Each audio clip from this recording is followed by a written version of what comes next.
श्रीरूपं साग्रजातं सहगना रघुनाथान्वितं तं सजीवं साद्वैतं सावधूतं परिजनसहितं कृष्णचैतन्यदेवं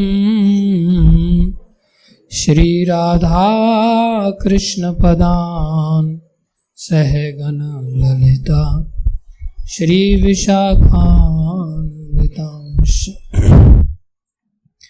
हे कृष्ण करुणा सिंधो दीनबंधो जगत्पते गोपेश गोपीकांत श्री राधा कांत नमस्तुते। तप्त कांचन गौरंगी राधे वृंदावनेश्वरी वृषभानुसुते देवी प्रणमामि हरिप्रिये।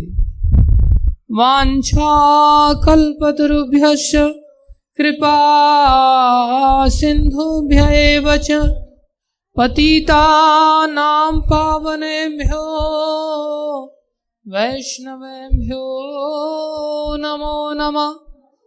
जय श्री कृष्ण चैतन्य प्रभो नित्यानंदा श्री अद्वैत गदाधर शिवासादि गौर भक्त वृंदा। हरे कृष्णा कृष्णा कृष्णा हरे हरे, हरे राम राम राम हरे हरे। हरे कृष्णा कृष्णा कृष्णा हरे हरे, हरे राम राम राम हरे हरे।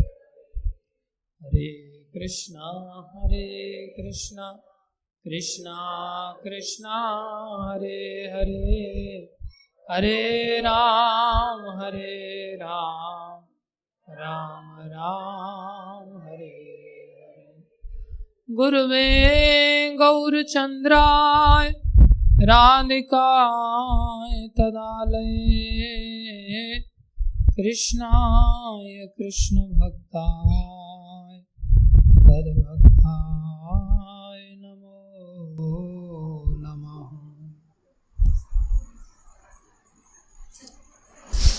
हरे कृष्णा। आप सभी भक्तों का, माताओं का, बालकों का हार्दिक अभिनंदन है, स्वागत है। समय बहुत हो गया है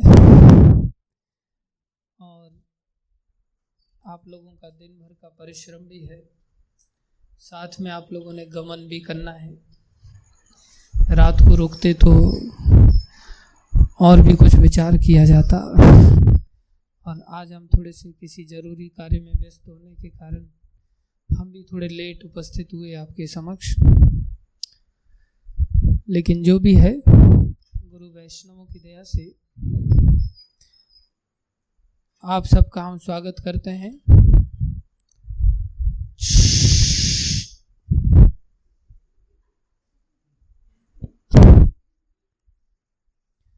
आप कृपा करके इन बातों को, जो कुछ भी हम कहें, ध्यान से सुनिए। देखो,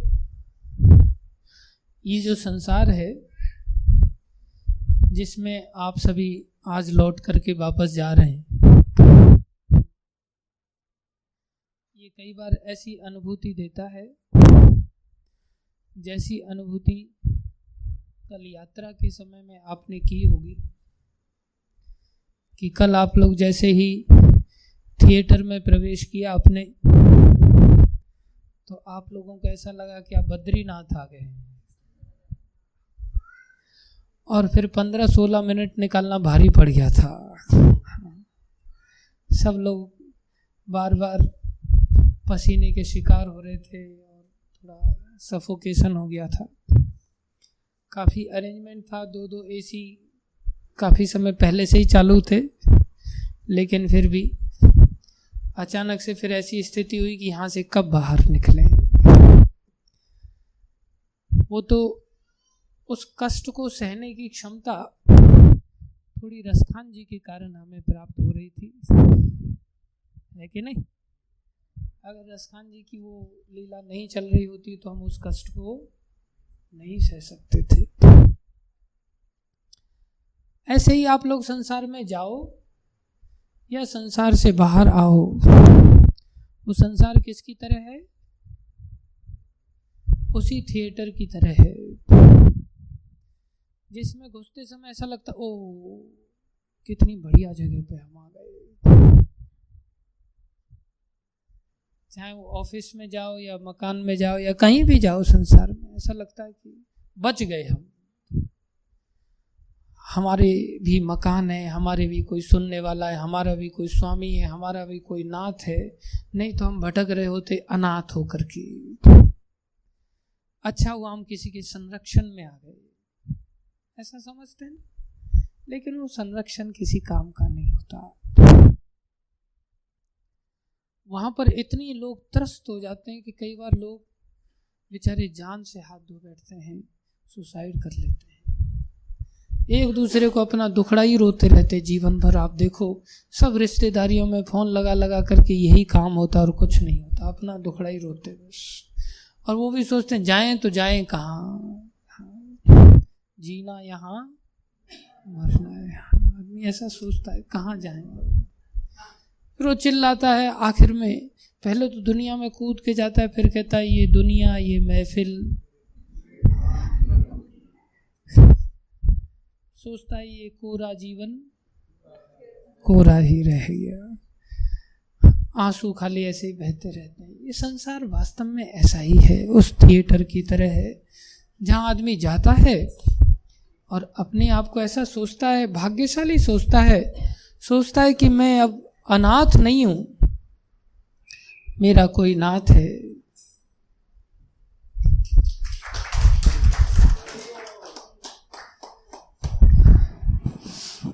बहुत सुंदर खुशबू है इसमें, हाँ, लेकिन यहाँ ज़्यादा आ रही है, आपके लिए भी होगा आने वाले समय में। खैर, व्यक्ति संसार में जाता है लेकिन संसार में भी सह नहीं पाता। कई बार संसार में अगर उसको भगवान की भक्ति का आश्रय मिल जाता है, संसार में भी भक्ति का आश्रय मिल जाता है, जैसे उस थिएटर में रसखान जी की हमें लीला मिल गई, तो हम उसके माध्यम से वो समय हमारा बड़ा अच्छा कट गया और एक समझ प्राप्त हुई कि हाँ हमें इस दिशा की ओर जाना चाहिए। ऐसे ही संसार में भी जब हमें कभी भक्तों की संगति मिल जाती है और उनकी संगति से हमें कोई भक्ति का तरीका मिल जाता है, भक्ति का एक प्रोसेस मिल जाता है, तो वो प्रोसेस भी हमारे लिए एक डूबते को तिनके का सहारा, वो एक सहारा है जो हमारी नैया को पार लगा सकता है। समझ रहे हो? और अगर बाई चांस फिर भी हालत तो खराब रहती है, लीला चल रही है, फिर भी आदमी परेशान तो रहता ही, बार बार इधर नजर एसी और दूसरा लग जाए, ये बंद क्यों हो गया, पीछे वाला तो चल रहा है, आगे वाला क्यों बंद हो गया, इधर बटन दबाओ उधर बटन दबाओ, लीला को छोड़ के ध्यान उधर भी जाता है। तो कई बार संसार में हम परिस्थितियों को सॉर्ट आउट करने में ऐसे डूब जाते हैं कि भक्ति के प्रोसेस को हम कई बार साइड में कर देते हैं, लेकिन फिर भी वो प्रोसेस इतना आकर्षक होता है, उस सब चीज़ों से निकाल करके हमें अपनी ओर आकर्षित करता है और कैसे भी करके हमारा जीवन निकल जाता है। इसलिए संसार में भी ये भक्ति ही एकमात्र सहारा है। अगर आप लोग संसार में वापस लौट के जा रहे हैं, थिएटर की थोड़ी बाहरी साज सज्जा को देख करके, संसार के बाहरी लुकआउट चांदनी को देख करके, अगर हम चकाचौंध को देख करके वापस जा रहे हैं तो वो ठीक नहीं है। वहाँ ऐसा ही होगा, कितना भी अच्छे से अच्छा बना लो, कोई ना कोई समस्या आपको देता ही रहेगा। और अगर वहां से आप निकल करके बाहर आ जाओ, जैसे हम वहां से निकल के बाहर ही तो आ गए थे, और बाहर हम कितनी देर बैठे, 2 घंटा बैठे करीब, आराम से बैठे, कोई पंखे को ऐसे नहीं कर रहा था, कोई पंखा भी नहीं चल रहा था, कोई एसी भी नहीं चल रहा था, कुछ नहीं। और आपको लीला भी, वीडियो लीला नहीं दिखाई दे जा रही थी, आपको केवल सुनने को मिल रहा था, बस ऑडियो, बस वीडियो के रूप में एक ही पर्सनालिटी था सामने, बस भद्दा सा आदमी जो आपको बार बार उसी की ओर देखना पड़ रहा था। तो आप मेरे को देख रहे थे वहाँ, लेकिन 2 घंटे तक आप देखते रहे, फिर मैं आपको वहाँ से ले जाता हुआ पता नहीं गोलोक और प्रलय आदि और कहाँ तक आपको ले गए थे, है कि नहीं। तो कहीं भी हम केवल बैठे बैठे घूमते रहे सब जगह पर, कितना आनंद आया ना, बाहर कुछ नहीं था तो भी कितना अच्छा लगा। ऐसा लग रहा था अब कहाँ बैठेंगे, यहाँ तो कुर्सियाँ भी नहीं, यहाँ तो कुछ नहीं, लेकिन धीरे धीरे करके वहाँ सब वातावरण कितना अच्छा हो गया था। ऐसे ही जब हम भगवान की शरण में जाते हैं, किधर जाते हैं, भगवान की शरण, और वहाँ कुछ भी ना हो, लिटरली कुछ भी ना हो, तो भी आपको किसी चीज की परवाह करने की आवश्यकता नहीं पड़ती। आपका जीवन बड़ा आनंद से व्यतीत हो जाता है। आप लोग यहाँ आए हो, इसका मैं अनुभव से आपको बता रहा हूँ। ये मंदिर भगवान का ऐसा ही था। 100-125 वर्ष पहले एक राजा के अंतर्गत एक सरदार रहते थे, जैसे मुख्यमंत्री के नीचे मंत्री रहता है, ऐसे उस समय राजाओं के नीचे सरदार होते थे। तो एक बलवंत राव भैया जी करके ग्वालियर राजा के अंतर्गत सरदार थे, और उनको संसार की इस विवत्सता से परेशान होकर के वो इस ब्रज में चले आए। संसार में हर व्यक्ति परेशान होता है, चाहे वो राजा हो या राजा का बाप हो। जब वो यहाँ चले आए ज्ञान की खोज में, तो उनसे पहले एक बिहार में मुंगेर से एक बालक चलाया, वो भी भगवान की खोज में, उसको भी वैराग्य हो गया। किसी को जल्दी हो जाता है, किसी को देर से होता है। तो वो बालक चलाया, वो सोचा मेरे को भक्ति करनी है, बस संसार देख लिया। तो चलाया, तो यहाँ कई सारे साधुओं के पास गया, भैया मेरे को सैफरॉन कपड़ा दे दो, मैं साधु बनना चाहता हूँ। उन्होंने क्या, नया बालक है, पता नहीं इसे संभाल पाएगा नहीं संभाल पाएगा, पता नहीं अभी जवानी में कहीं इधर उधर आकर्षित हो गया तो कपड़ा बदनाम होगा, इसलिए साधु वेश उन्होंने उसको दिया नहीं किसी ने। लेकिन वो इतने जिद्दी थे कि उन्होंने यमुना में स्नान करके खुद ही साधु वेश बना लिया। अब साधु वेश ही नहीं बनाया, वेश बनाने के बाद वो शिक्षा ग्रहण करने के लिए गए, क्योंकि ऊपर के ड्रेस से ही सब काम नहीं होते। ड्रेस अच्छी बात है, मान लो कोई आपको बढ़िया एकदम ड्रेस के साथ बढ़िया डॉक्टर दिखाई दिया और आता उसको कुछ भी नहीं, तो क्या काम का ड्रेस। इसलिए शिक्षा ज्यादा जरूरी है।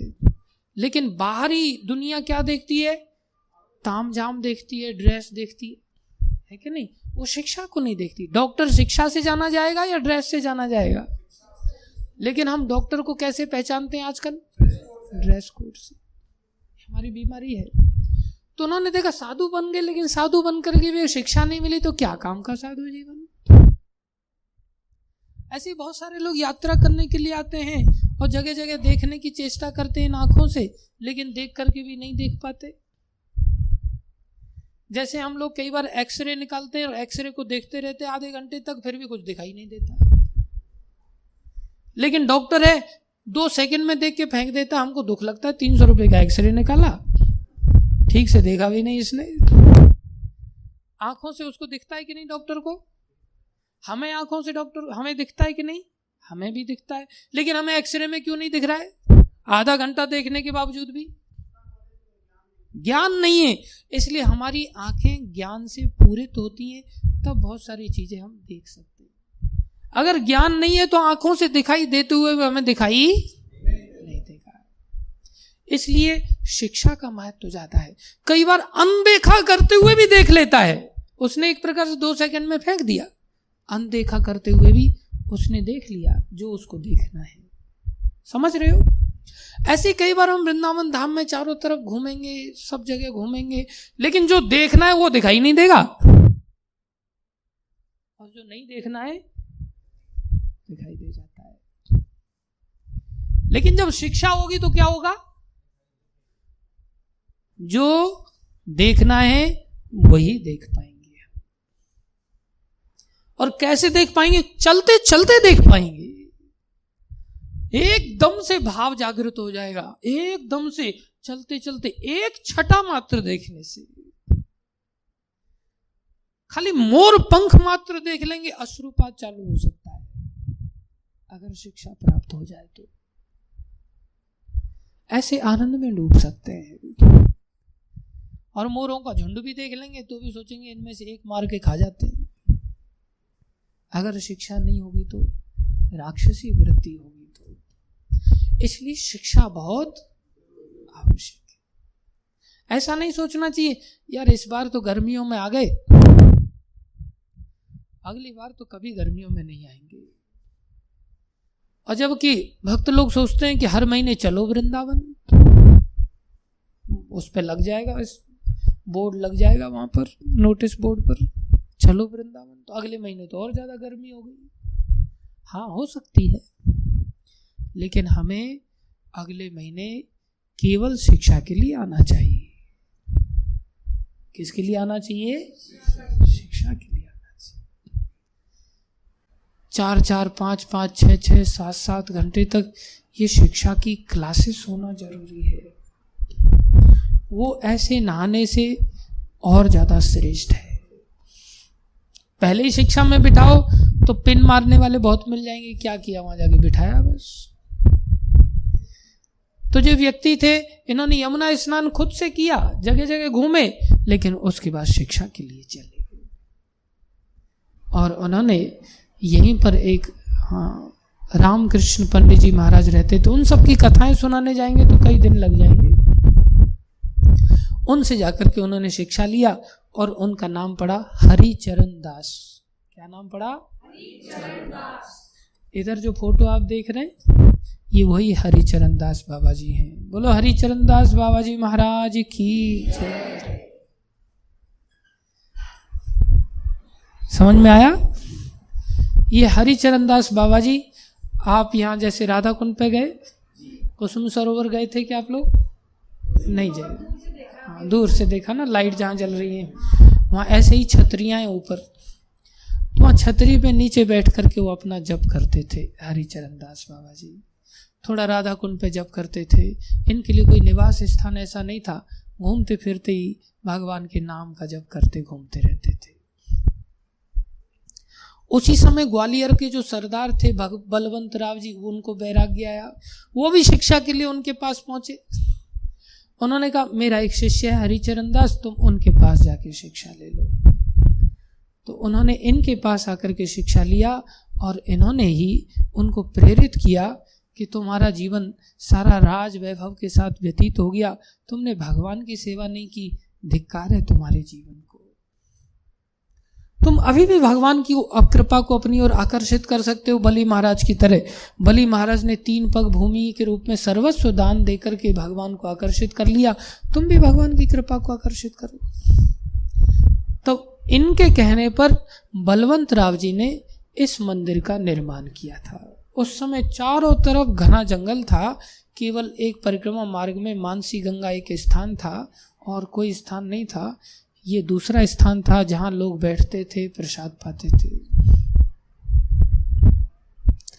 और ये मंदिर का फिर उन्होंने भव्यता के साथ निर्माण किया। यहाँ से 24 घंटे प्रसाद वितरण होता था, 24/7। ये इतना वैभवशाली मंदिर था कि यहाँ भगवान के इस दरबार से जितने भी ब्रजमंडल में साधु रहते थे, वैरागी साधु जितने भी रहते थे, उनको इस मंदिर से मंथली सैलरी दी जाती थी। उनके भरण पोषण के लिए मंथली दक्षिणा दी जाती थी।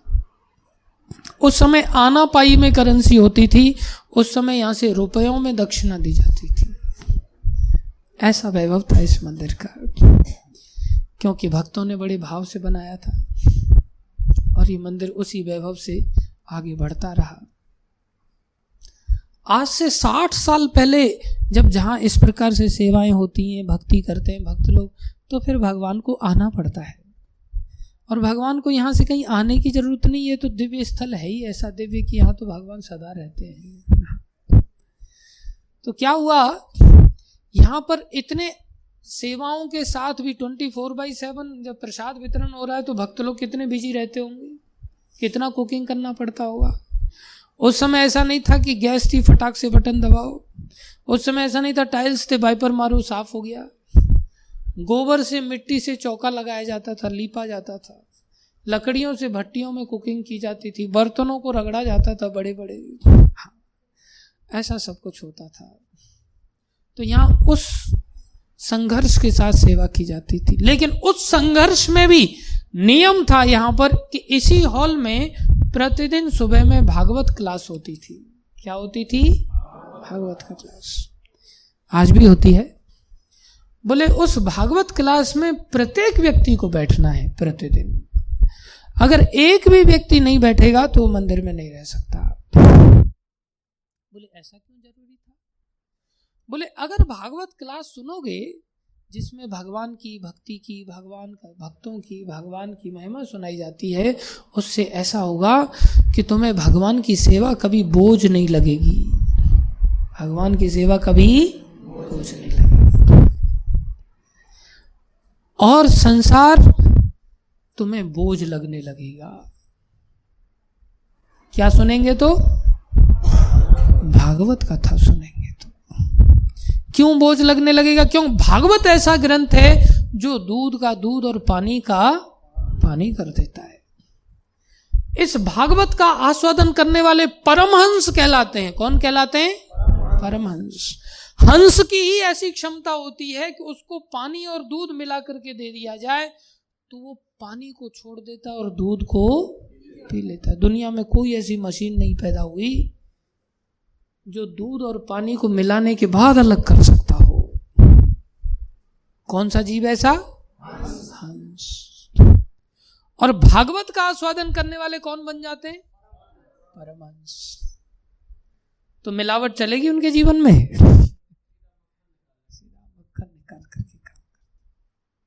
ये परमहंस भक्त लोग होते हैं। इसलिए जब संसार बोझा है तो उनको बोझा ही दिखेगा, और भगवान की भक्ति बोझ नहीं है तो उनको पता चलेगा कि भगवान की भक्ति बोझ नहीं है वास्तव में। लेकिन हम संसार की एडवर्टाइजमेंट डिपार्टमेंट के द्वारा ऐसे भ्रमित हो जाते हैं, हमको लगता है भक्ति बोझ है और संसार सुखों का घर है। इस वास्तविकता का ज्ञान किसके द्वारा हो सकता है? भागवत कथा के द्वारा। तो उनका नियम था प्रतिदिन भागवतम में हर व्यक्ति ने आना ही आना है, जिससे तुम्हें सत्य पता चलेगा कि क्या वस्तु क्या है, संसार क्या है और भगवान की सेवा क्या है, भगवान की शरणागति क्या है। क्या हुआ? उनको प्रतिदिन अटेंड करना पड़ता था सारे भक्तों को। अगर भागवतम अटेंड नहीं करोगे तो भगवान की सेवा बोझ बन जाएगी और संसार अच्छा लगेगा, और अगर भागवत क्लास अटेंड करोगे तो संसार बोझ बन जाएगा और भागवत क्लास अच्छी लगेगी, भगवान की सेवा अच्छी लगेगी, भगवान की शरणागति अच्छी लगेगी। किस कारण से ऐसा होगा? केवल क्लास सुनने से। इसलिए क्लास अटेंड करने पर कितना फायदा और क्लास नहीं अटेंड करने पर कितना नुकसान है, हम कितने भ्रमित हो जाएंगे। समझ रहे हो? तो उनका नियम था, इसलिए हर व्यक्ति अटेंड करता था क्लास। एक दिन क्या हुआ, एक श्यामदास नाम के शिष्य थे, वो क्लास में नहीं आए और इतने बिजी रहते थे किसी को टाइम ही नहीं मिलता था। राधा कुंड जाएं या बरसाने जाएं, नंदगांव जाएं या परिक्रमा लगाएं, गिरिराज जी की हर समय सेवा में लगे रहते थे। झाड़ू लगाना, चौका लगाना, भट्टी खोदना, अन्य कार्य करना, कोई अन्य कोई चर्चा ही नहीं। क्या हुआ, एक दिन श्यामदास नाम का एक भक्त नहीं आया। और जब क्लास में रोज क्लास देने वाले हों और रोज अगर बैठने वाले लोग हों तो फिर ध्यान में तो आ ही जाते हैं ना कि कौन आ रहा है कौन नहीं आ रहा है। एक ही नज़र में पता चल जाता है कौन एब्सेंट है, है कि नहीं। अभी जैसे अभी पता चल रहा है, हाँ जगदीश प्रभु नहीं दिखाई दे रहे हैं, क्योंकि उनके साथ रोज की लेन देन है ना।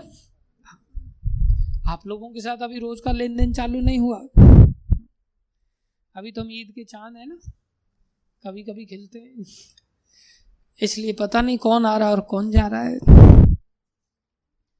तो उन्होंने, अरे श्याम नहीं आया, श्याम किधर है? तो सब देखने लगा, हाँ श्याम नहीं आया, श्याम किधर है, जाओ बुला के लाओ श्याम को। तो बुलाने के लिए गए, तो जब बुलाने के लिए गए तो जहाँ आप लोगों ने प्रसाद पाया ना, जहाँ प्रसाद पाया, पहले वहाँ कच्चा रसोई था, तो वहाँ रसोई की सेवा की जाती थी। तो वहाँ रसोई तैयार करने से पहले सुबह में कथा होती थी, उसके बाद प्रसाद बनता था, तो लिपाई करते थे। तो देखा वो ऐसे करके बैठे हुए हैं वहाँ, ऐसे हाथ रख के गाल पर ऐसे बैठे हुए।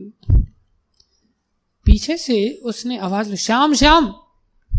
नजदीक जाकर के उनकी पीठ पीछे दिख रही थी, श्याम चलो गुरुजी बुला रहे। और श्याम ऐसे कैसे ही बैठा हुआ है, कोई जवाब नहीं दिया। उसने देखा श्याम बोलता क्यों नहीं, इतना नजदीक से बोल रहा हूं मैं। आखिर में वो घूम करके उसके सामने गया। सामने जाकर के क्या देखा कि श्याम का हाथ गोबर में सना हुआ है, गाय के गोबर में, और वो सना हुआ हाथ जिससे लिपाई कर रहा था वो उसने गाल पे लगा रखा है। और ऐसे गाल पे लगा करके आंखें उसकी फटी हुई हैं और आश्चर्य से देख रहा है कहीं, और देखते देखते उसकी आंखों से टप टप टप टप आंसू बह रहे हैं। उसको उसने हिलाया, श्याम गुरुजी बुला रहे हैं। और वो ऐसे घूर घूर के देख रहा है, कोई जवाब नहीं है। वो घबरा गया, कहीं भूत भूत तो नहीं घुस गया इसके अंदर। वापस जाकर के आया इस मंदिर, बोले गुरुजी उसकी तो ऐसी दशा है, क्या हो गया उसको? बोले घबराने की आवश्यकता नहीं है, ये धाम है, यहाँ इस प्रकार का दुस्साहस कोई नहीं कर सकता, यहाँ निरंतर कीर्तन चलता रहता है। उसको अवश्य ही उस चीज की प्राप्ति हुई है जिसके लिए हम साधु बनते हैं। थोड़ी देर बाद वो आया, आकर के बार बार दंडवत प्रणाम करने लग गया। बोले क्या हो गया था तुमको? बोले क्या बताऊं, मैं जब वहाँ गोबर से लिपाई कर रहा था उसी समय अचानक से छम छम छम छम घुंघरुओं की आवाज़ सुनाई दी। मैंने पीछे मुड़ के देखा राधा श्याम सुंदर भगवान राधा रानी के गले में हाथ डाल करके दोनों नृत्य करते हुए मेरे पास तक आए और आकर के अचानक से अंतर ध्यान हो गए। उनके स्वरूप छटा को देख करके मैं तो ठगा सा रह गया और मैं भूल गया कि मेरा हाथ गोबर से सना हुआ है। मैं तो ऐसा अद्भुत सौंदर्य देख ही नहीं पाया, आंखें फटी की फटी रह गईं और अश्रुपात होने लग गया। मैं तब से वो छवि को अपने हृदय से निकाल नहीं पा रहा हूँ। मैं तो पागल जैसा हो गया उस छवि को देख करके। ये साक्षात दर्शन यहीं पर श्यामदास जी को हुए, आज से 60 साल पहले। हरि बोल। तो ये मंदिर वो स्थल है जहाँ भगवान आपको झाड़ू पोंछा करते हुए भी साक्षात रूप से दर्शन दे सकते हैं, बशर्ते आप झाड़ू पोंछा करने के लिए तैयार होने चाहिए। लेकिन हमारा जीवन तो अपने घरों में सारा झाड़ू लगाते लगाते निकल जाता है और वहाँ दर्शन कुछ और ही होते हैं। आगे चल करके कहती है बुढ़ा मरता भी नहीं है, चारपाई छड़ता भी नहीं, निकाल के घर से बाहर करते हैं। लेकिन ये धाम ऐसा है कि यहाँ कुछ नहीं भी हो ना तो भी आपको यहाँ भगवान, अगर आप सच्ची भावना से आए हो तो आपको सब कुछ प्राप्त हो जाता है। ये हम अपने अनुभव से बता रहे हैं, बहुत अच्छी बात। जब हम यहाँ आए 60 साल पहले की ये घटना बताई हमने। उसके बाद यहाँ धीरे धीरे करके पैसे का लेन देन अधिक होता था, तो गलत किस्म के लोग भी पैसे के लेन देन जहाँ होता वहाँ प्रवेश कर जाते हैं और परीक्षाएं भी होती हैं भक्तों की। आगे चल करके ये मंदिर इतने गलत हाथों में चला गया कि ये मंदिर प्रायः कई बार चोरी का शिकार हो गया। और ये मंदिर इतना जर्जरित हो गया कि भगवान की सेवा भी ठीक से नहीं होती थी। एक दो बारी भगवान को दोपहर में कभी भोग लगता था बस। ये सारे खिड़की दरवाजे आदि सब उखाड़ दिए गए थे, लोग उखाड़ के ले गए थे। यहाँ पर सट्टा खेला जाता था, लोग यहाँ शराब पीते थे, 20-20, 30-30 लोग शराब की बोतलें ऊपर छत पे बैठ कर के पीते थे, सिगरेट फूकते थे, सट्टा खेलते थे, व्यभिचार करते थे। ये मंदिर धीरे धीरे ऐसा दुष्प्रभावित हो गया। फिर इस मंदिर में कोई प्रवेश भी नहीं करता था डर के मारे। एक आध व्यक्ति थे, वो संघर्ष करते हुए थोड़ी बहुत सेवा करने की चेष्टा करते थे, और थोड़ी बहुत ताला लगा करके, एक यही दरवाज़ा था बस, इसमें थोड़ा ताला लगा करके अंदर सेवा करने की चेष्टा करते। ये सब टूटे पड़े थे, ये सब दरवाजे आदि सब उखड़े पड़े थे। दीवारों में बड़े बड़े होल थे, चारों तरफ से सांप आदि अंदर घुसे रहते थे। अड्डा बन गया था, ये पूरी दीवारें जर्जरित हो गई थी। ऊपर से पानी होता था, सब जगह नीचे पानी टपकता था, और दुर्दशा हो गई थी। ऐसा लगता था कि नीचे का फ्लोर नहीं दिखता था और ऊपर की छत नहीं दिखती थी। इतना रस्सियों से, तारों से जंजाल पड़ा हुआ था, जाले लगे पड़े थे चारों तरफ, दीवारें खंडहर, नीचे बहुत बुरी दशा। और ये इन प्रकार महाराज ने हमें 3 साल से आदेश दिया, तुम जाओ भाई, वहाँ जाओ भाई। हम जा नहीं पा रहे थे, हमारे पास कोई था ही नहीं, न पैसे थे, न आदमी थे, कुछ भी नहीं था। आखिरी में महाराज ने कहा तुम जाओगे या नहीं जाओगे। हम डर गए, हमने कहा महाराज आपका आदेश है तो हम अवश्य जाएंगे, आपका ऑर्डर इज ऑर्डर, क्या करें। जब हम आए तो दोपहर में ऐसे ही, मई जून का महीना था, बहुत गर्मी थी, तपते तपाते 2 ही लोग थे, मैं था और एक प्रभु जी थे जो आपके अभी देहरादून में सेवा करते, राम मूर्ति प्रभु। हम 2 ही लोग आए, आकर के हमने दरवाज़ा खटखटाया तो यहाँ ताला लगा था। एक माता जी ने अंदर से देखा और दरवाज़ा बंद कर दिया, दरवाज़ा खोला ही नहीं। बाहर जहाँ आप लोगों ने चप्पल वगैरह उतारा, हम लोग, गर्मी बहुत थी, हमने अपना गमछा बिछा करके वहीं नीचे ही हम सो गए। बड़ी मुश्किल से कैसे भी करा करके शाम के 4-5 बजे तब एक गाय आई और गाय ने हमारे ऊपर पेशाब किया। फिर हम लोग उठ गए, ये सोचा कि चलो गौ माता का आशीर्वाद प्राप्त हुआ। दरवाज़ा तो खुल नहीं रहा है, क्या करेंगे क्या नहीं करेंगे। ये पूरी बिल्डिंग, पूरा आश्रम अलग अलग लोगों ने कब्जा करके रखा था, केवल ये हॉल ही कब्जे में नहीं था बस, बाकी ये कमरे भी कब्जे करके रखे हुए थे। ऊपर का, इधर उधर का सब दुष्ट लोगों ने कब्जा करके रखा था। ये हॉल में भी इतना सामान पड़ा था कि ऐसे फूक के कदम रखने पड़ रहे थे कि पैर रखने की जगह है कि नहीं अंदर। तो दरवाज़ा खोला ही नहीं उन्होंने। शाम को उनके पति आए, उन्होंने कहा अरे ये लोग तो सेवा करने के लिए आए, दरवाज़ा खोल दो। फिर उन्होंने दरवाज़ा खोला तो जैसे ही मैं यहाँ एंटर किया तो मेरे को हृदय से ऐसा लगा कि पांडवों को हस्तिनापुर से निकाल करके खांडव वन भेज दिया गया था। जैसे सूखा, बिना उपजाऊ भूमि का घने जंगल जहाँ सांप ही सांप रहते थे तक्षक नाग के साथ में, वो स्थान पांडवों को दिया था। तो जैसे ही मैं यहाँ आया, मेरे मन में सबसे पहले ऐसा आया कि गुरुजी ने मेरे को खांडव वन दे दिया है। और फिर उन्हीं की दया से आया कि उस खांडव वन को पांडवों ने इंद्रप्रस्थ बनाया, उसको अपनी कर्म भूमि बनाया। तो शायद गुरुजी इसको भी इंद्रप्रस्थ बना देंगे। इस आशा से हम यहाँ पर रहना चालू किए। तो खिचड़ी भी पूछ करके बना सकते थे, खिचड़ी भी बनाने का अधिकार नहीं था, बनाने के लिए कोई साधन नहीं था।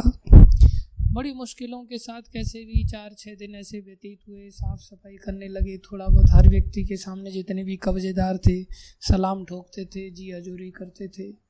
एक टूटा फूटा बाथरूम था, मात्र हम 2 ही लोग थे। ऐसे संघर्ष के साथ भगवान की सेवा करने लगे। तो भगवान के मंदिर से 3 दिन हमने सांप निकाल के बाहर फेंका। अंदर अल्टर में उसने सुबह भगवान को उठाया तो बेड के नीचे पैर लगा तो पैर को गीला गीला सा लगा, तो उसको लगा शायद चूहा होगा। भगवान को विराजमान करके नीचे देखा तो सांप गोल मुंडी करके बैठा हुआ है। बार बार वो आ जाता था, छेद थे चारों तरफ दीवारों में, उस सांप को निकाल करके बाहर फेंका। रात को हम लोग सोते थे तो दीवारों से निकल करके बिच्छू आ जाते थे। सुबह 3-4 बिच्छू मरे हुए मिलते थे, क्योंकि दब जाते थे नीचे शरीर से तो मर जाते थे बेचारे। तो फिर हम लोग स्लीपिंग बैग लेके आए, चेन लगा करके उसमें अंदर घुस के कि कम से कम बिच्छू काटेगा तो नहीं, और सोने के लिए कॉट नहीं था, कुछ नहीं था, ऐसी व्यवस्था में यहाँ पड़े रहते थे। बहुत संघर्ष था। अंत में एक बाथरूम था, उसका दरवाज़ा भी ठीक नहीं था, उस दरवाजे को रिपेयर करने के लिए भी रिपेयर हो ही नहीं सकता था।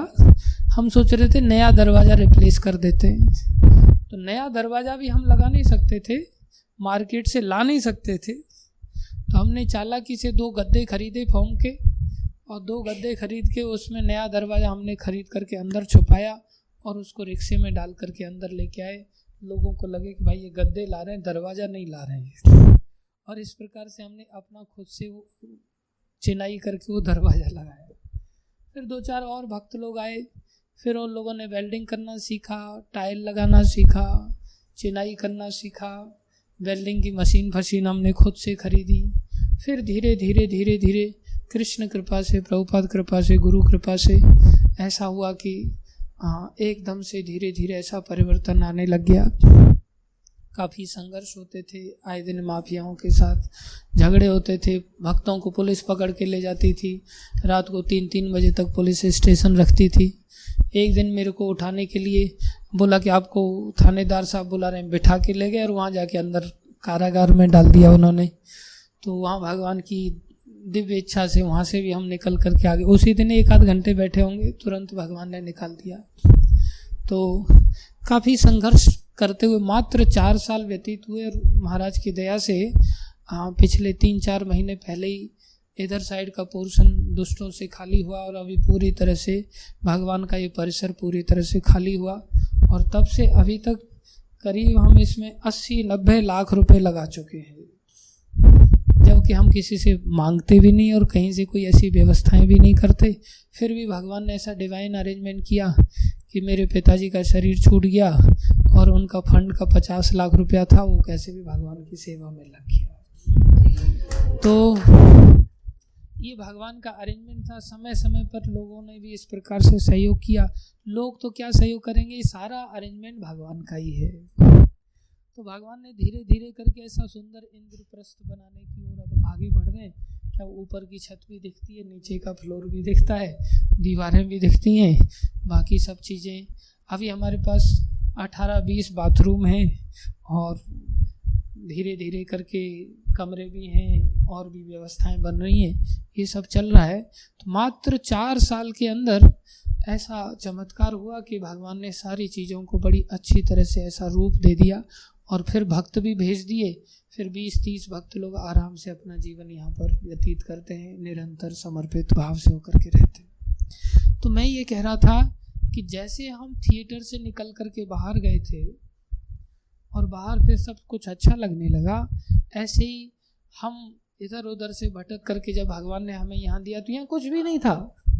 लेकिन कुछ नहीं होते हुए भी केवल हम भक्ति का नाटक मात्र करते हैं। सच्ची भक्ति करेंगे तो क्या होगा पता नहीं। केवल नाटक मात्र करने से ही देखो भगवान ने क्या कुछ नहीं दे दिया। और पुनः अभी सुबह शाम लोगों को हम प्रसाद बांटते भी हैं। तो ये सब कुछ भगवान की दया से असंभव भी संभव हो सकता है। हम लोग लेकिन संसार में नाथ ढूंढते हैं, लेकिन भगवान सबके नाथ हैं, सबके जगन्नाथ हैं। और आपने देखा होगा ये भगवान 150 वर्ष पुराने विग्रह हैं, छोटे से विग्रह हैं, लेकिन कितने सुंदर हैं। ये बहुत सुंदर है और ये साक्षात भगवान है।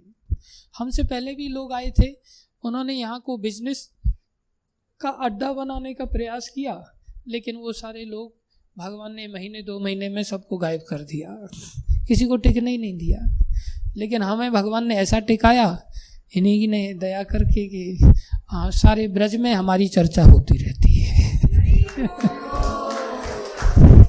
तो ये चर्चा अभी ऐसे ही हो रही है, करता कोई और है, नाम किसी और का हो रहा है। करने वाले भगवान है। तो आने वाले समय में ये मंदिर हमारा शिक्षा का बहुत अद्भुत केंद्र होगा। तो आप लोगों से सार रूप में मेरा यही निवेदन है कि आप इस बात को ध्यान रखें कि संसार में कुछ नहीं।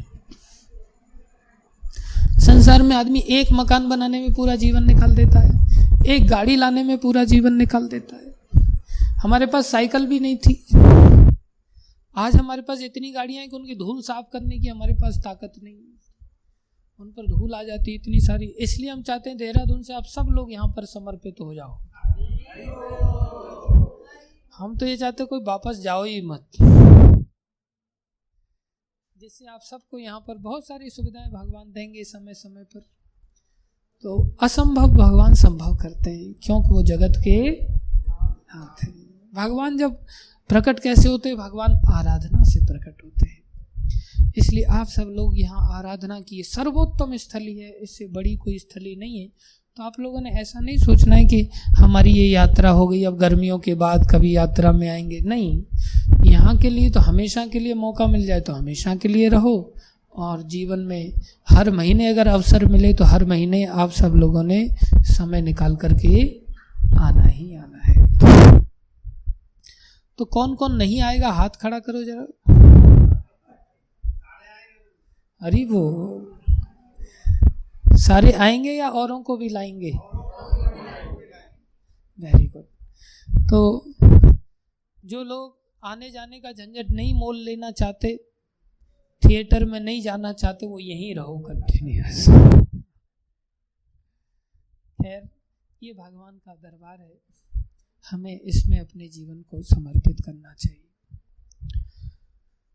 तो ये थोड़ा संक्षेप में आपकी यात्रा के बारे में थोड़ा सा मेरे को संबोधित करना था कि यात्रा का वास्तविक अर्थ क्या होता है।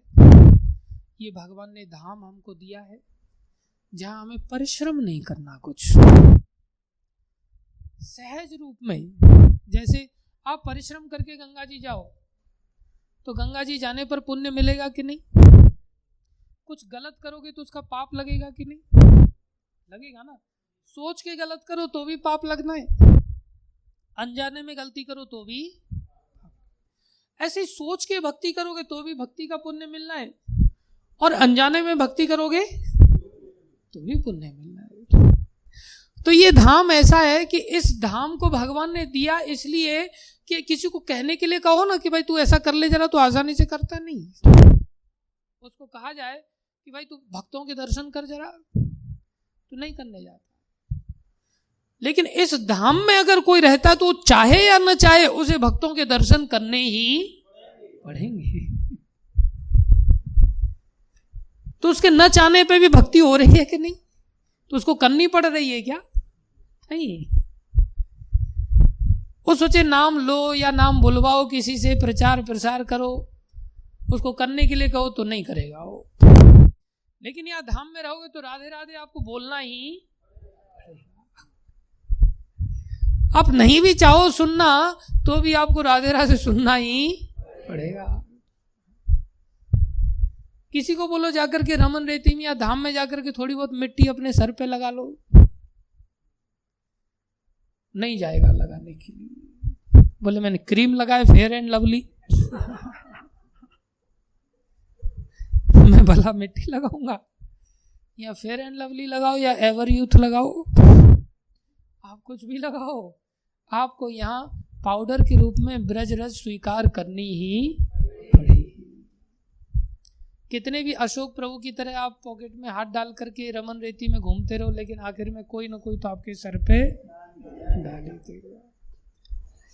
ये ब्रज भूमि है। किसी को कहो भाई जाकर के दंडवत प्रणाम करो और आप नहीं करना चाहो, किसको? झुकना तो बहुत भारी काम है, झुकना ही तो सबसे बड़ी बीमारी है। कौन झुकना चाहता है? पहले तो भी लोग कम से कम घर वालों के तो पैर छू लेते थे, बाहर के तो क्या छूएंगे। आजकल तो घर वाले के पहले फिर धीरे धीरे घुटने तक आ गए, लोग घुटने छूने लग गए। घुटने भी खत्म हो गए, सीधा पेट छूते अब तो सीधा।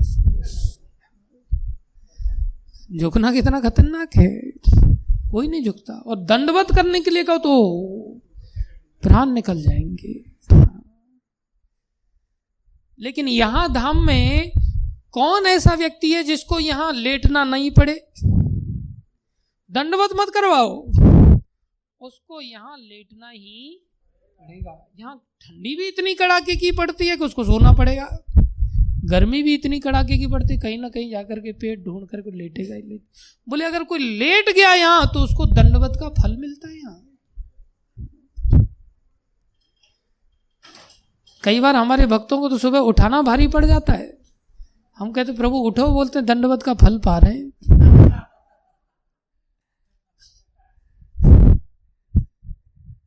फिर उनको निकाल के बाहर करना पड़ता, जाओ देहरादून जाओ, वहां थोड़ा फल पाओ। इसलिए यहाँ ऐसा दिव्य स्थल है कि यहाँ अनायासी भक्ति होती है। आपको पता है यहाँ कोई मलेच्छ भी होगा ना, उसको भी अपना उद्धार नहीं चाहेगा तो करना पड़ेगा उसको। उसका उद्धार जबरदस्ती होगा। बोले कैसे होगा? बोले अगर कोई मुसलमान व्यक्ति भी होगा ना यहाँ, उसको भी यहाँ पर अगर मथुरा नाम ले दिया तो आपको कृष्ण नाम लेने का फल मिलेगा। क्या मिलेगा? कृष्ण। तब ऑटो वाला चिल्ला मथुरा मथुरा मथुरा मथुरा मथुरा मथुरा, तो आपको सुनना ही पड़ेगा। डिस्ट्रिक्ट प्लेस है तो आपको बोलना ही पड़ेगा, हाँ भाई मेरे को मथुरा जाना है। तो आपने कृष्ण नाम लिया कि नहीं लिया? यहां आपको भक्तों की पद धूली आपकी नाक में घुसेगी घुसेगी, आपको आलिंगन करना ही पड़ेगा। इसलिए न चाहते हुए भी भगवान ने हमें ऐसी कृपा किया कि न चाहते हुए भी हमें यहाँ भक्त अपने आप बनना पड़ेगा। इसलिए वो लोग अत्यंत सौभाग्यशाली हैं जिनको धाम का ऐसा सुअवसर मिलता है। तो कई बार हम जब आते थे पहले कॉलेज लाइफ से, तो इंजीनियरिंग कर रहे थे, तो वहाँ से आते थे तो हम घर नहीं जाते थे। घर वाले फिर निकलने नहीं देते ना। घर वालों को बोलो गोवर्धन परिक्रमा जाने, बोले अभी तो छुट्टी आए हो, क्या करना गोवर्धन परिक्रमा, क्या मिलेगा? तो आने ही नहीं देते, वो निकलने ही नहीं देते थे। तो हम क्या करते थे, छुट्टी आते थे सीधे इधर ही आते थे, और जितने भी दर्शन करने, भक्तों की संगति करनी, करके सत्संग आदि करके तब लास्ट में घर पे जाते थे। और फिर परिक्रमा आदि करने के बाद घर वालों को बोलते पैर दर्द कर रहे हैं भाई थोड़ा दबा दो। बोले पैर बड़े दर्द कर गए, क्या हो गया? बोले गोवर्धन परिक्रमा लगा के आए भाई। तब उनको समझ में आता था। जब हम ऐसे घूमते थे सोचते थे यार कहीं एक कमरा ऐसे ही मिल जाए, कहीं हैंड पंप ही मिल जाए खाली नहाने के लिए, वहीं नहा लेंगे। पैसा होता नहीं था इतना, पॉकेट मनी सारी प्रचार में खर्च हो जाती थी, तो ऐसे ढूंढते रहते थे। लेकिन अब भगवान ने ऐसा दे दिया कि लोग मेरे से आके पूछते प्रभु जी यहाँ थोड़ा ठहर सकते, तो मेरे को हंसी आती है अपने ऊपर। हमारी क्या औकात है? ये भगवान का ही दिव्य स्थल है। उन्होंने हमें अभी मालिक बना करके बिठा के रखा है एक प्रकार से। तो यहाँ आप सबके लिए ऐसा सुंदर मौका है कि आप सब लोग चाहो तो अपने जीवन को समर्पित कर सकते हो। जीवन को समर्पित करना है, और उस समर्पण में करना क्या है? कुछ भी नहीं, अनायास खाओ सो बस भक्ति करो, थोड़ा भजन करो। नहीं चाहोगे तो भी करना पड़ेगा। तो ये बहुत बड़ा मौका हमारे पास है। इस मौके के लिए आपको कोई तपस्या नहीं करनी, आराधना नहीं करनी, और आप यहाँ थोड़ा बहुत भी कुछ झाड़ू पोछा भी करोगे तो पीछे से भगवान नाचते हुए आ जाएंगे। एक दिन घुंघरू बजाते हुए आपको दर्शन देंगे। तो ऐसा करना है कि नहीं? हमें ऐसा ही। तो आप सबका हम 2-3 दिन उत्साहपूर्वक भक्ति करने के लिए आभार प्रकट करते हैं, धन्यवाद देते हैं। लेकिन ये लंबे समय तक गाड़ी चलानी है हमने, थोड़े दिन की गाड़ी से ऐसा काम नहीं चलेगा। भक्ति पूरा जीवन करनी है, तो ही जाकर के हमें कुछ प्राप्ति होगी। माता कौशल्या ने बहुत आराधना किया, बहुत तपस्या किया, तब जाकर के उनके राम रूप में भगवान प्रकट हुए। और भगवान प्रकट हुए तो उन्होंने सुंदर स्तुति किया। क्या स्तुति की उन्होंने? थोड़ी सी हम संक्षेप में गा देते हैं इसको, और उसके बाद हम विराम देते हैं कथा को। 1-2 बातें और बताएंगे उसके बाद। आप लोग भी गा सकते हो तो गा लो, हम गाते चलेंगे। आप लोग थोड़ा उसमें जो जानते हैं या मोबाइल में निकाल सकते हैं निकाल लो।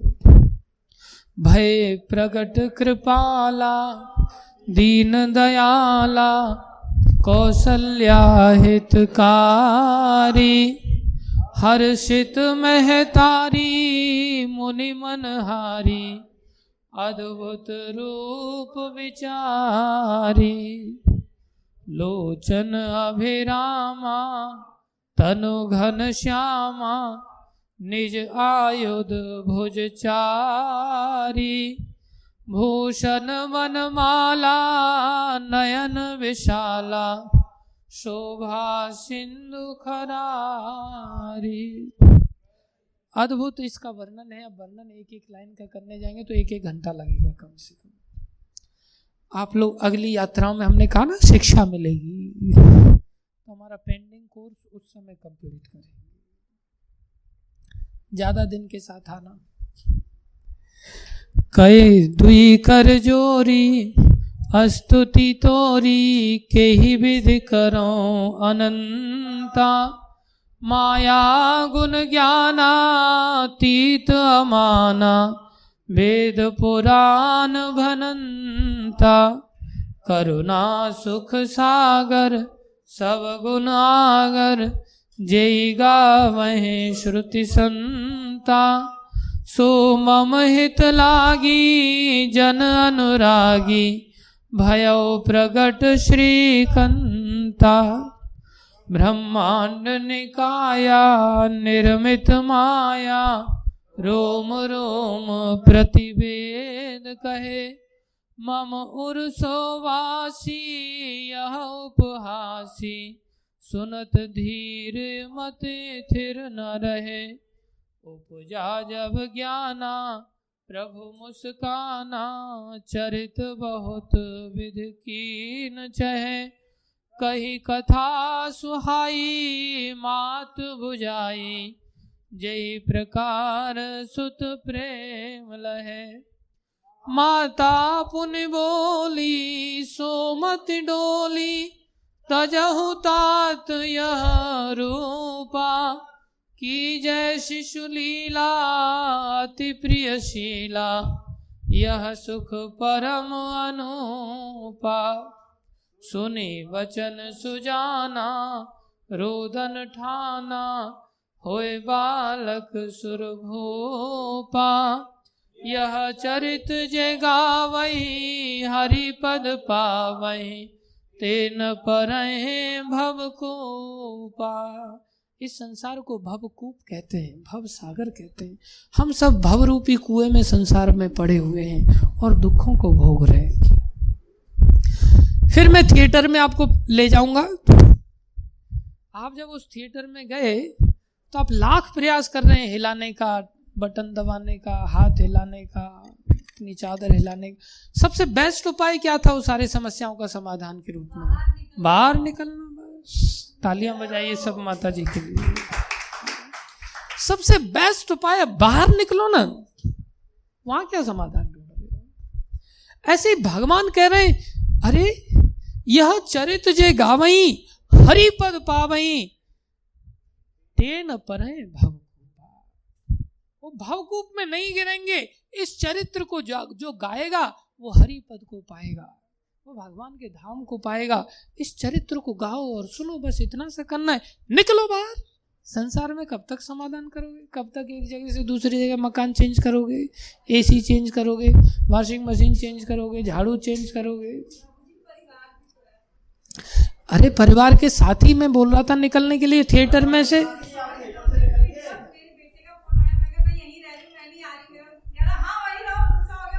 हरी बोल।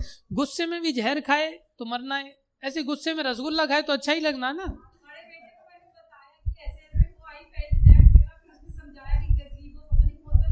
हाँ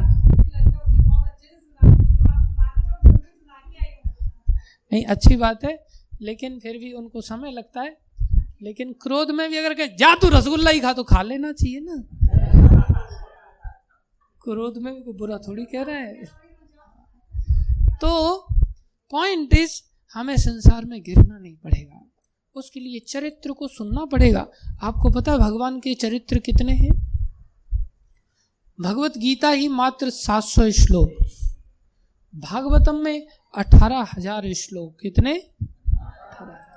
राम जी की लीला अगर कहने के लिए जाएंगे तो रामायण में जो वाल्मीकि कृत रामायण है उसमें ही 24,000 श्लोक हैं। कितने?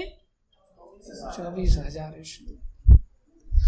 और ऐसे 24,000 श्लोकों से एक रामायण बनी है। कितनी? एक रामायण। ऐसी भगवान राम की लीलाओं के ऊपर कितने ग्रंथ हैं पता है? 100 करोड़ रामायण है। कितने? तो इस चरित्र को गाने सुनने में कितने दिन लगेंगे फिर?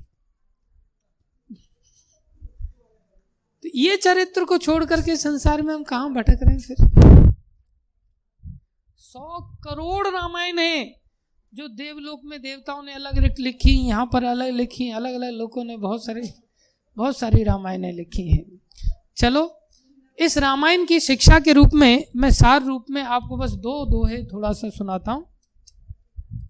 तुलसीदास जी ने ये रामायण भी लिखा है, वाल्मीकि जी ने भी रामायण लिखा है। उसमें रामायण में उन्होंने वनवास की सारी लीलाओं का वर्णन किया जो 14 वर्ष उन्होंने किया। बाकी भगवान ने यहाँ पर 13,000 वर्ष तक शासन किया। कितने? 13,000 वर्ष। 14 वर्ष की पूरी रामायण लिखा। और जब उन्होंने अयोध्या में शासन किया, शासन के समय की केवल एक घटना का वर्णन किया। शासन के समय में कितनी घटना का? एक घटना का, एक दिन की बात बता रहे हैं तुलसीदास। क्या कह रहे हैं वो? एक दिन की बात,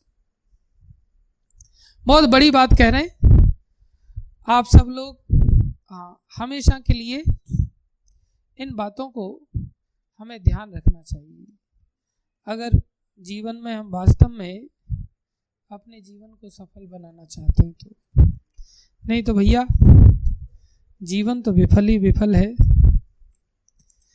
क्या कह रहे हैं? आप सब लोग पीछे थोड़ा सा गा देना।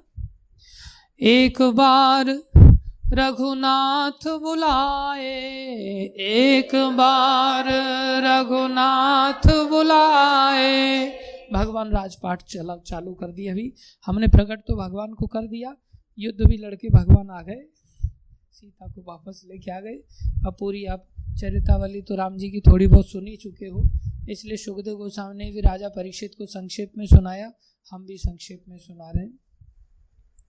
एक बार रघुनाथ बुलाए, एक बार रघुनाथ बुलाए, गुरु द्विजपुरवासी सब आए, गुरु द्विजपुरवासी सब आए।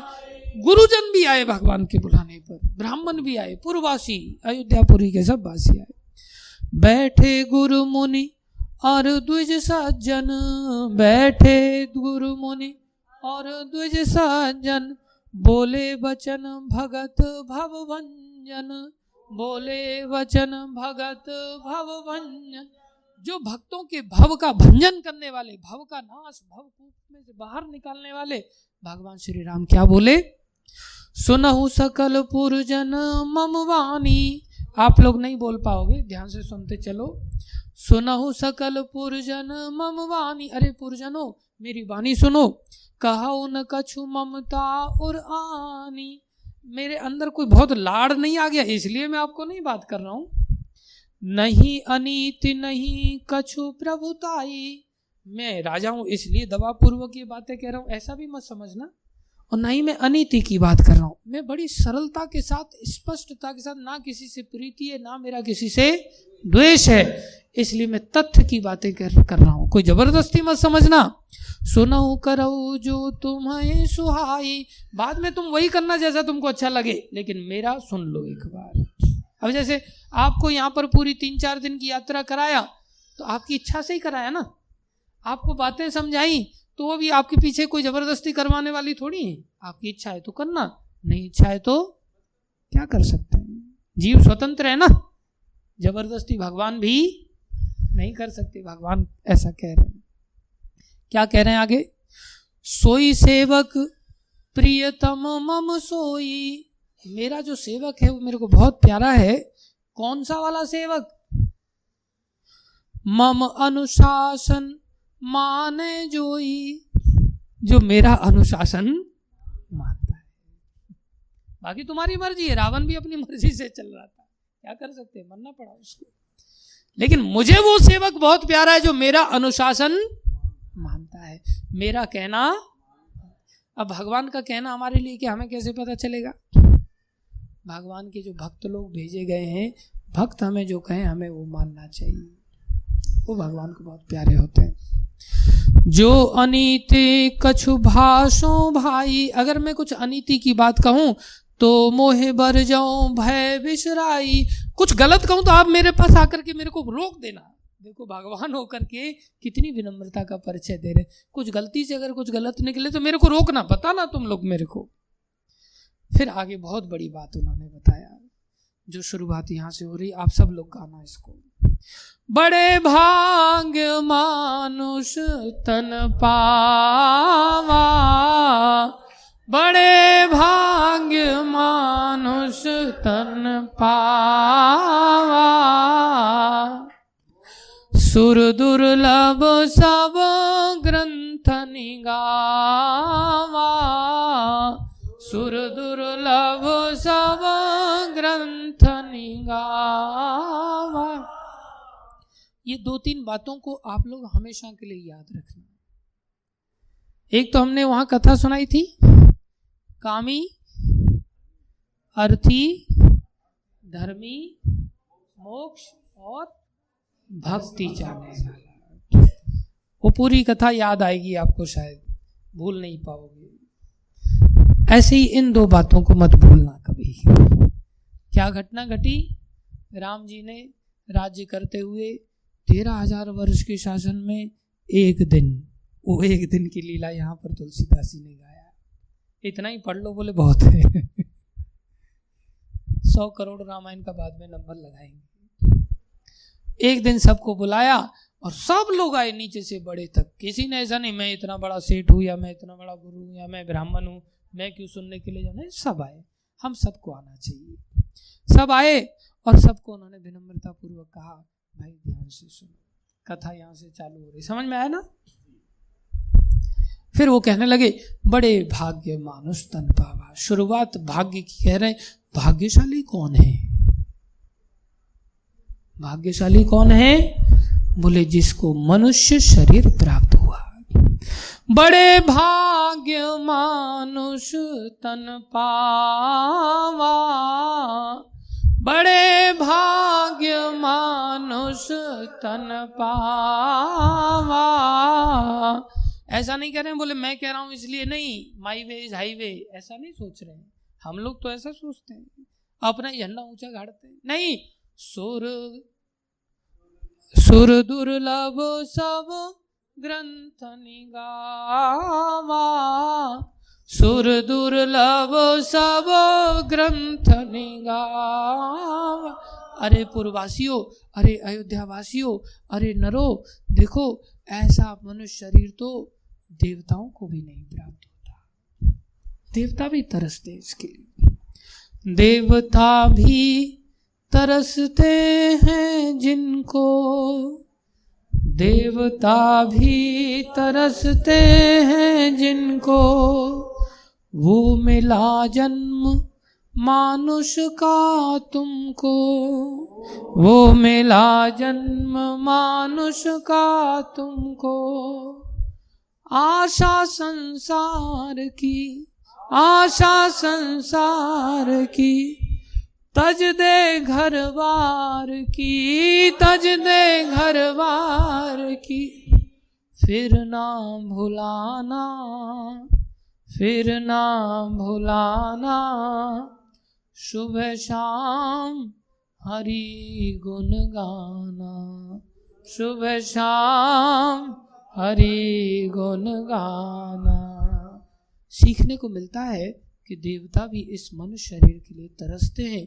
ये बात किसने बताया? किसने बताया?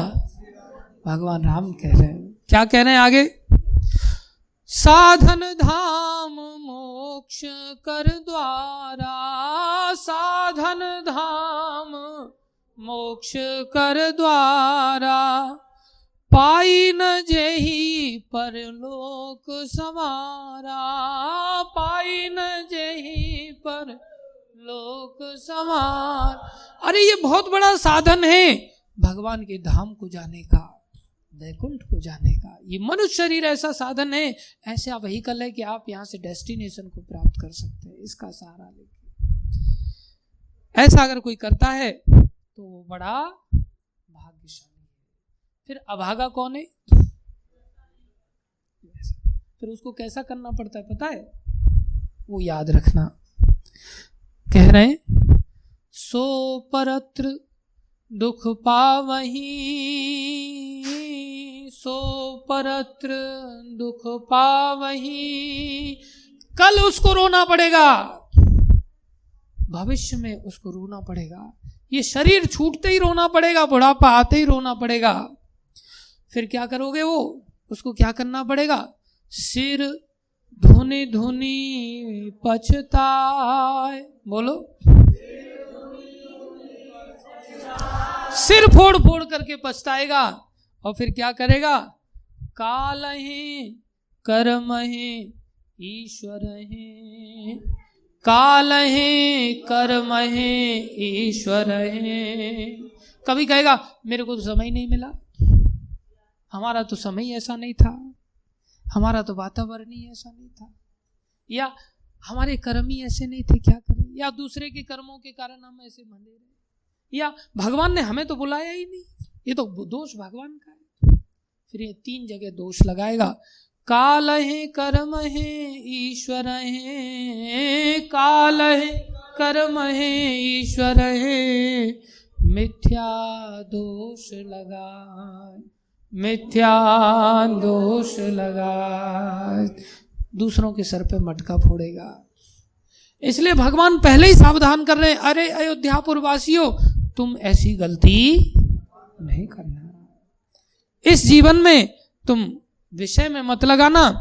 एही तन कर फल विषयन भाई, एही तन कर फल विषयन भाई, स्वर्गौ स्वल्प अंत दुखदाई, स्वर्गौ स्वल्प अंत दुखदाई।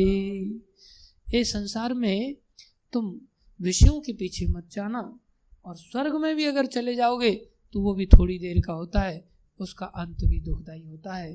इसलिए संसार सारा उसी थिएटर के समान है, चाहे यहाँ चले जाओ या स्वर्गलोक में चले जाओ या ब्रह्मलोक में चले जाओ, थोड़ी देर की चांदनी, फिर अंधेरी रात, अंधेरी रात में बार बार भटकना पड़ेगा, मरना पड़ेगा।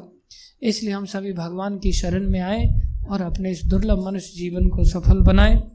धन्यवाद। माता जी दक्षिणा दे रहे हैं, बोले खत्म करो आप अपनी कक्षा को अभी। कई बार कोई व्यक्ति को घर से बाहर भेजना होता है ना, कोई गेस्ट आते तो उनको सीधा दक्षिणा पकड़ा देते, मतलब अब विदा है आपकी। हाँ हाँ हाँ, बोले अब आपको विदा है सीधा, अब आप विदा दे दी गई, अब आप चले जाइए। तो अच्छी बात है। तो धन्यवाद, क्योंकि बिना दक्षिणा के ज्ञान शिक्षा पूरी नहीं होती ना, इसलिए भी शायद माता जी ने शिक्षा को ग्रहण कर रहे हैं। माता जी अच्छी बात है। तो आप सबका हम बहुत बहुत आभार प्रकट करते हैं, धन्यवाद देते हैं। विशेष रूप से जगदीश हरि प्रभु का धन्यवाद देते हैं कि उन्होंने बड़े उत्साह के साथ, मधुर कीर्तन के साथ, कई बार उनको अन्य भक्तों का साथ मिला और कई बार नहीं भी मिला, लेकिन फिर भी उन्होंने सिंगल हैंडेडली काफ़ी मेहनत किया, और अन्य भक्तों ने ही, सब लोगों ने काफ़ी मेहनत किया, कुछ कुकिंग में, कोई कहीं कोई कहीं, प्रायः सभी भक्तों ने सब कुछ किया, और आप सब लोगों ने इन सब की सेवा को स्वीकार किया। इसलिए भी स्वीकार लोग नहीं करते ना, उसमें भी नाक छाक निकालते रहते हैं। तो आप लोगों ने सब प्रीति के साथ सब चीज़ों को स्वीकार किया, तो हम आपका बहुत आभार प्रकट करते हैं। हम अपनी गलती के लिए क्षमा मांगते हैं, हम आपको इतना समय नहीं दे पाए, लेकिन आप ज़्यादा समय झेल भी नहीं सकते थे हमारा, तो अच्छी बात है। तो बहुत लेट हो रहे हैं, तो हम बहुत आभारी हैं आप सबके, और धन्यवाद देते हैं। और हाँ, जो हमेशा के लिए रुकना चाहें वो रुक सकते हैं, आपको सारी व्यवस्थाएं आपको हो जाएंगी। धन्यवाद। भगवान की वाणी भगवत गीता की जय, भगवान की लीला रामायण ग्रंथ की जय, जगत गुरु श्रील प्रभुपाद की जय, श्री गुरु महाराज की जय, अनंत कोटि वैष्णव वृंद की जय।